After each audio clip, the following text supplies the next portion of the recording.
Good afternoon, ma'am. Ako po si Hazel Joy Perez, BHM student. Ano pong pangalan niyo? I'm Sheila Sarso. So, ma'am, may mga katanungan lang po kami nais na itanong. Pwede pa sagot na lang po ako ng honest. So, number 1, sa inyong pang-araw-araw na gawain sa loob ng school, may mga bagay na problema hindi niyo po maiiwasan o nagdudulot ng nais na problema. Pwede magbigay kayo ng tatlong bagay na problema dito sa school. Yung first is yung sa CR, walang tubig na pang-flush kung minsan, kaya mabaho siya, madumi. And second is yung library. Masyado siyang magulo, hindi pa masyadong nakaayos ng mga books, maraming nakatambak dyan ng mga papel, and kung ano-ano pa. And then sa computer, kulang yung computer na meron sa library, kaya hindi niya parang nakalimited lang yung mga estudyante yung gumagamit sa computer.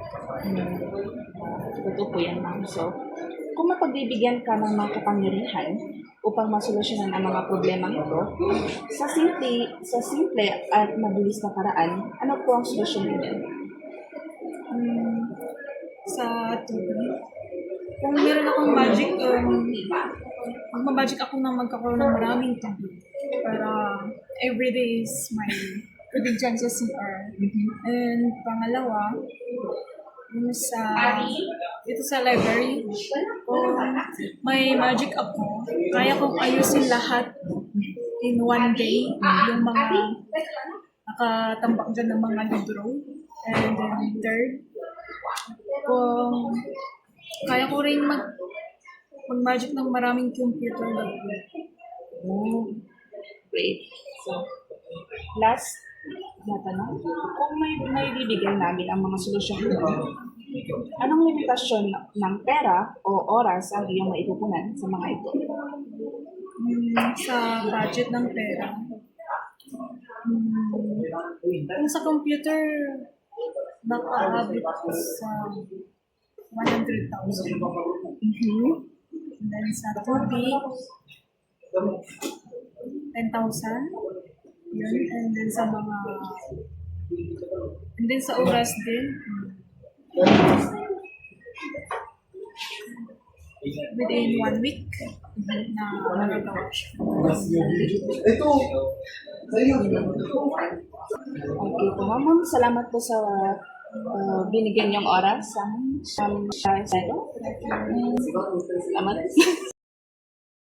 So, good afternoon. I am Hazel Perez from BHM Hospitality Management student. So, I have a few questions here for you. Just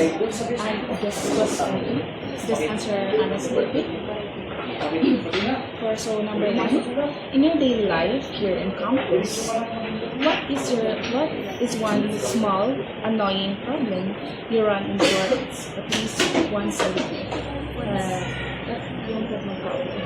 Number 1, yung kulang sa room. I'm an ABM student and wala kaming classroom. Tapos, yung amoy ng paper. Tapos, number 3, yung sa CR. Yeah. Totoo yan. So number 2 question. If you had a magic wand, what is the simplest, fastest fix you can imagine for that problem? Sa room.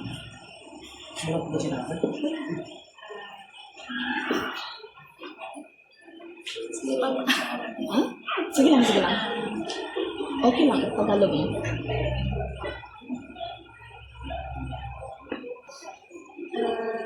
Mas papalaki yung mas paparami yung games.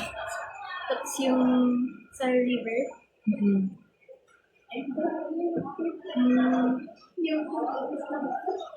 linisin mo yung river. Tapos yung sa CR, maglalagay ako ng marami CR. So, number 3, last but not least. So, if we created that simple fix for you, what is the maximum amount of time or money you would invest to use it? Maybe, since every day, sa time, tapos sa pera. Sa pera, mga 20 yun lang. Okay, so yun lang po mga Yes, thank you po sa pag-cooperate niyo sa amin. Salamat.